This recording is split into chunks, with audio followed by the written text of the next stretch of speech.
Hello my dear students, welcome back to one more class. आज की इस class में हम स्टडी करने वाले हैं calculations involving unit cell dimensions.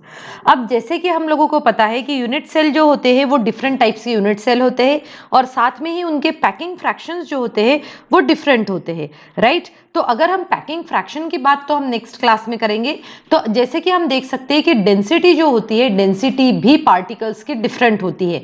तो आज की इस क्लास में हम स्टडी करेंगे कि हम डेंसिटी किस तरीके से निकाल सकते हैं, या फिर हम ये कहेंगे कि आज की इस क्लास में हम स्टडी करने वाले हैं कि क्या रिलेशन है किस किस के बीच का रिलेशन बिटवीन, हम देखेंगे general relation between edge length and density of the unit cell edge length और डेंसिटी ऑफ यूनिट सेल में क्या डिफरेंस होता है या फिर क्या रिलेशन होता है, डिफरेंस नहीं रिलेशन हम स्टडी करेंगे। सो स्टूडेंट, जैसे कि हमें पता है यूनिट सेल फेस सेंटर्ड होता है, बॉडी सेंटर्ड होता है और साथ में सिंपल क्यूबिक यूनिट सेल भी होता है। तो हम सबके लिए देखेंगे। इसके लिए हम एक छोटा सा डेरिवेशन यहाँ डिराइव करेंगे। अब डेरिवेशन में हम डेरिवेशन डिराइव करना स्टार्ट करते हैं। हम क्या कहेंगे यहाँ पर, consider a unit cell.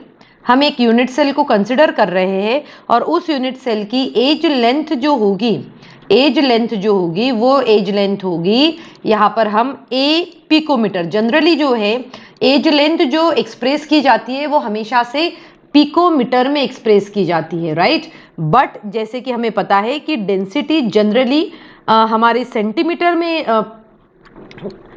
Express की जाती है, इसीलिए हम इसी को कैसे लिखेंगे, a इंटू अगर हम 10⁻⁻10 कर दे तो ये हो जाएगा, ये कन्वर्ट हो जाएगा सेंटीमीटर में। तो हम पिकोमीटर को सेंटीमीटर में इस तरीके से कन्वर्ट कर सकते हैं।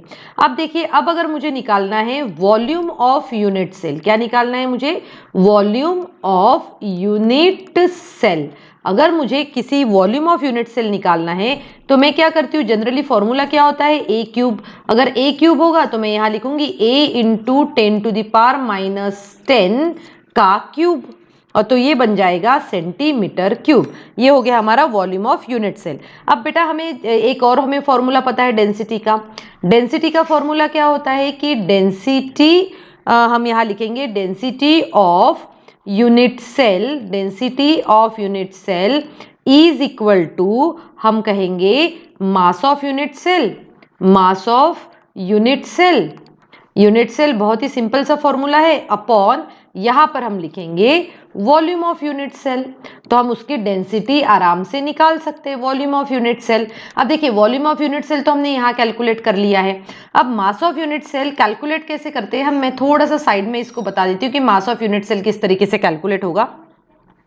अब मुझे अगर mass of unit cell calculate करना है, मास ऑफ यूनिट सेल, तो मैं किस तरीके से करती हूँ, देखो, mass of unit cell is equal to, हम यहां पर कहेंगे नंबर ऑफ एटम्स। जैसे कि हमारे सिंपल क्यूबिक सेल में 1 एटम होता है, फेस सेंटर्ड में 4 होते हैं, बॉडी सेंटर्ड में 2 होते हैं। तो हमने लिखा number of atoms in a unit cell, जितने भी यूनिट सेल में एटम्स होंगे वो, इनटू यहां पर आ जाएगा mass of each atom. Mass of each atom हम निकाल सकते हैं। तो हम जो नंबर ऑफ एटम्स जो है वो हम z लिखेंगे। एंड स्टूडेंट, z की वैल्यू हमें पता है, z जो है सिंपल क्यूबिक यूनिट सेल के लिए, जो है सिंपल क्यूबिक यूनिट सेल के लिए z की वैल्यू 1 होती है। z की वैल्यू एफसीसी के लिए, फेस सेंटर्ड के लिए 4 होती है। z की value body centred cubic cell के लिए 2 होती है। तो ये हो गया z into mass of each atom, हम क्या कहेंगे, सिंपली इसको लिखेंगे एज अ, अब देखो मास ऑफ ईच एटम निकालना है हमें, तो हम क्या लिखेंगे यहाँ पर, हम कहेंगे सबसे पहले हम इसका एटॉमिक मास लेंगे। एटॉमिक मास डिवाइडेड बाय यहाँ पर क्या आ जाएगा, एवोगैड्रोज नंबर। ठीक है, तो इस तरीके से जो है हम मास ऑफ ईच एटम निकाल सकते हैं।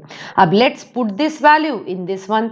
तो देखिए, अगर हम इसमें वैल्यू पुट कर देते हैं तो हमें क्या मिलेगा, मास ऑफ यूनिट सेल क्या है हमारा, z इंटू, अब एटॉमिक मास को हम कैसे लिखते हैं, m में लिख लेते हैं, यहाँ पर स्पेसिफाई कर देते हैं। एटॉमिक मास को हम m में लिखेंगे, एवोगैड्रोज नंबर को हम n नॉट में लिखते हैं। तो यहाँ पर चलिए लिख लेते हैं। तो ये हो गया m अपॉन, यहाँ पर क्या आ जाएगा, n नॉट आ गया, इसके नीचे n नॉट आ गया है।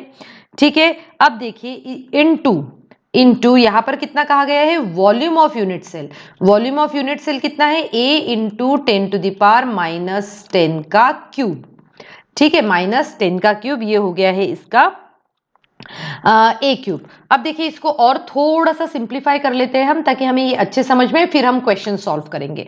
सो फाइनली हम क्या निकाल सकते हैं, डेंसिटी निकाल सकते हैं। डेंसिटी के लिए मैं ये रो वाला फॉर्मूला यूज कर लेती हूँ, तो फिर ये हो जाएगा Z into M upon N naught into यहाँ पर आ जाएगा ए क्यूब इंटू 10⁻⁻30।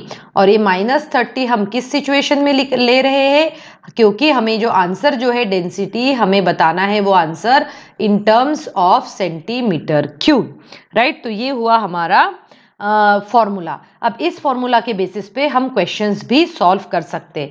तो आज की इस क्लास में हम सबसे इजीएस्ट क्वेश्चंस से शुरुआत करेंगे। अब देखिए यहाँ पर हमारे पास में एक क्वेश्चन है। क्वेश्चन क्या कह रहा है, क्वेश्चन कह रहा है a face centred cubic unit cell, face centred cubic unit cell जिसका एटॉमिक मास 60 है, has cell edge of 400 picometre, what is the density of the cell, right, what is the density of the cell. चलिए इस question को solve करते हैं। किसी भी question को जब आप सॉल्व करते हैं तो सबसे पहले तो हमें फॉर्मूला लिखने की हैबिट होनी चाहिए। तो रो इज इक्वल टू, अभी हमने देखा था Z इंटू एम अपॉन यहाँ पर आ जाएगा N naught into a cube into 10⁻⁻30। Let's put all value in this one. अब यहाँ पर देखिए इसमें बात किसकी करी गई है, इसमें क्वेश्चन में बात की गई है face centred cubic unit cell की। किसकी बात करी है, देखो फेस सेंटर्ड, ये बात हुई है face centred cubic unit cell की। और जो face centred cubic unit cell होता है, so for FCC value of Z is equal to 4। इसको कैसे निकालता है, ये निकालते हैं, ये मैंने आपको पहले वीडियो में समझाया हुआ है। तो चलिए सब वैल्यूज लिख लेते हैं। यहाँ पर 4 आ गया इंटू मोलार मास कितना दिया है क्वेश्चन में 60 अपॉन एवोगैड्रोस नंबर हमें पता है वो होता है 6.022 इंटू 10⁻23 इंटू ए कितना दिया है, ए कितना दिया है यहाँ पर 400, राइट। सो हम जो है यहाँ पर डायरेक्टली लिखेंगे 400, हमने ऑलरेडी यहाँ पर 10⁻⁻30 लिखा है, तो जो है इसका वो सेंटीमीटर में कन्वर्ट हो चुका है, राइट, इंटू 10⁻⁻30।